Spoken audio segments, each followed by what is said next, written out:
So, Steve and Lori Carmichael here, and we're going to try to help you make this a little simpler than what you might read in your manual, okay? And we're going to do the Air and Surface Pro today, not the Air and Surface Pro Plus, which allows you to engage in various levels of ozone for people that like that. This is certified, carb certified, to not have any ozone. So we're going to set this aside. One of the main things that you want to make sure you've got going on when you get your Air and Surface Pro, your ASP set up, some people fail to get that in there nice and snug, okay? You got to make sure you got electricity to your socket, right? So we're going to plug that in. And then this simply goes in the back. And when it gets plugged in, you might not have heard it, but there's a little beep. And now we have power to the unit, okay? Before we get started with that, I'm going to suggest these things.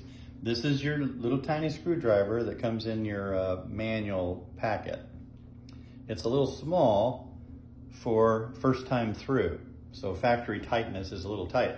So I like to use a flathead and a Phillips screwdriver, and for what we're going to do, a small pair of pliers, okay?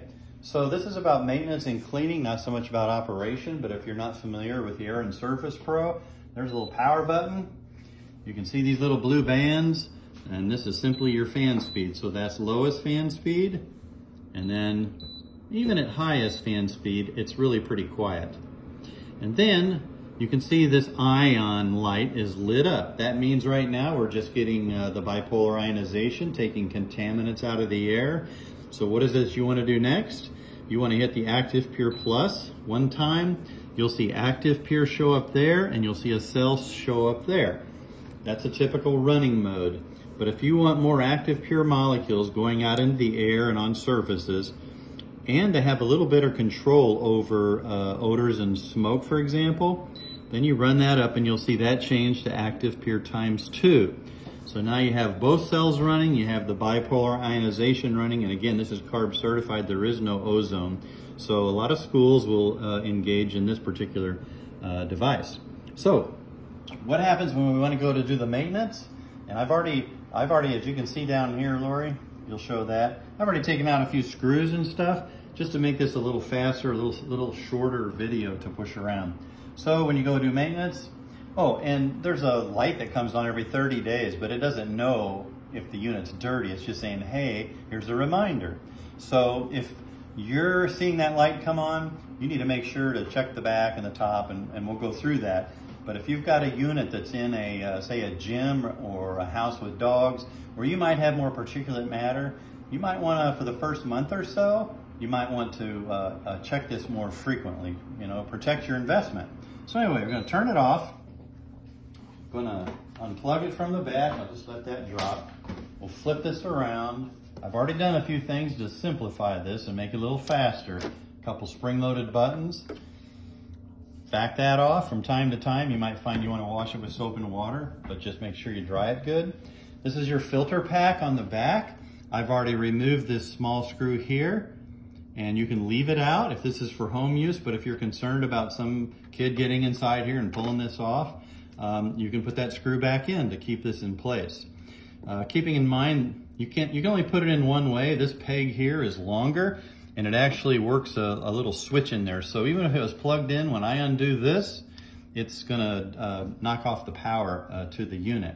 So after you've vacuumed this off, you can vac this off. And if you're careful, this filter pack's gonna last you a long time. Keep in mind this filter pack is designed to protect what's inside the unit. It has nothing really to do with what's coming out of it. So that can just be vacuumed off. You have 2 of the Active Pure cells in here, okay? I've already removed 4 of these thumb screws, and the first time you take these out after this comes from the factory, you're gonna need to have a bigger screwdriver to get those out. But when we put this back together, you're gonna find that you can just thumb tighten them. So you know, tilt these downward, and you'll see this cell pops on out. There's a little clip on top, you gotta push that down, and it's a fairly firm pull to bring these out. And I've already removed those 2 thumb screws. So we're gonna tip this, pull it out, push that clip down, and disconnect it. Now, you can see inside, if you see particulate matter or dust or whatever, you can vac that out, wipe it out. The little ionizer up here on top, if you can see that, you might see sometimes when you take this apart that there's some dust and stuff there, and you can just get in there and wipe it off, or if your vac would fit in there. And again, like when you're doing the filter pack, you're going to use like the hairy attachment on your vac. The brush. Yeah, the brush, thank you. So that's kind of what the insides looks like. I've already taken out 2 screws here. They're a little larger than the one that holds the filter pack. I've taken those out, and then this top, you just, pull it off like that. This might need to be vacuumed. You might look on the other side if you see any residue or something there. Usually takes a little while to build up, but you can wash that off in soap and water.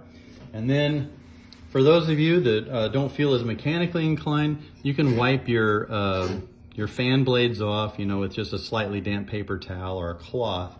But what I like to do, just to make it easier, is I loosen that nut. It's a little tight from the factory. And then you can unscrew it with your hand. And then if you do take this off, just know that it only goes on one way. You don't want to put it on this way. It goes on this way. And there's a flat side to that matches up with the flat side down here. And know that there is a washer, okay? You don't want it sticking to the bottom of this. Just make sure it stays where it belongs. It sits on top of a little C-clamp. You can wash this off soap and water, dry it thoroughly, especially any moisture that might be in here or in the hole. And then I'm just gonna look for that flat side, and I'm gonna line it up with the flat side on that stem, like that.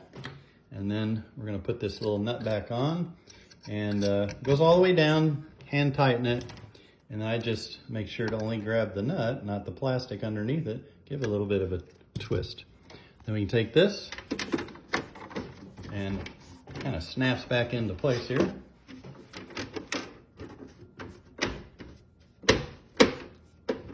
Okay, only fits one way, and when it gets there, you'll hear it snap into place. We're just gonna reverse the process on these guys. So you tip them in a little bit, and then bring it up, line it up on those nuts there, and then you're gonna put these thumb screws back in. And since I'm in here, I'm gonna go ahead and do that. Put them both back in. And you might see sometimes when you take these apart, if you see any dust or particulate matter on the front of these cells, just go ahead and vac it off while you're in there. These clip back into place like that. We're gonna take this one, rock it in from the bottom to the top. I'll go ahead and put that clip back in place. And we'll put these back in. So really, this is just a duplication of this. So it's pretty simple. It's kind of one of those things where once you've done it once, it's pretty much a done thing. This only goes in one way again, like so. I'm gonna go ahead, since you're here, and we'll put that little screw in the top, tighten it a little bit, and then we'll take both of these screws. In fact, I'm gonna use the little bit bigger screwdriver, and we'll put it in there to hold the top piece on. And these don't have to be real tight. You just, till it kind of snugs down just a little bit. And we'll put this one in.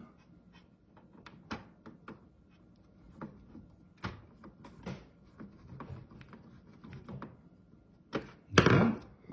And then 2 little pegs here just fit back down into those little slots there. And again, it's spring loaded. You can do 1 at a time or 2 at a time, doesn't really matter.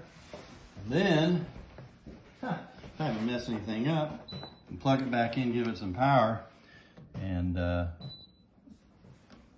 turn it on, and you can see we got her going on. Okay? And that's all there is to it. So just know this, protect your investment, pay attention to it, don't let it sit someplace where you just forget about it. Pay attention to that blinking light. And just know this, whoever happened to enroll you or sold you your device, that's your first line of defense for questions. And of course, Lori and I are always willing to help wherever we can, okay? So anyway, thanks for watching. I hope that's helpful, and you have a blessed rest of your day. Take care now.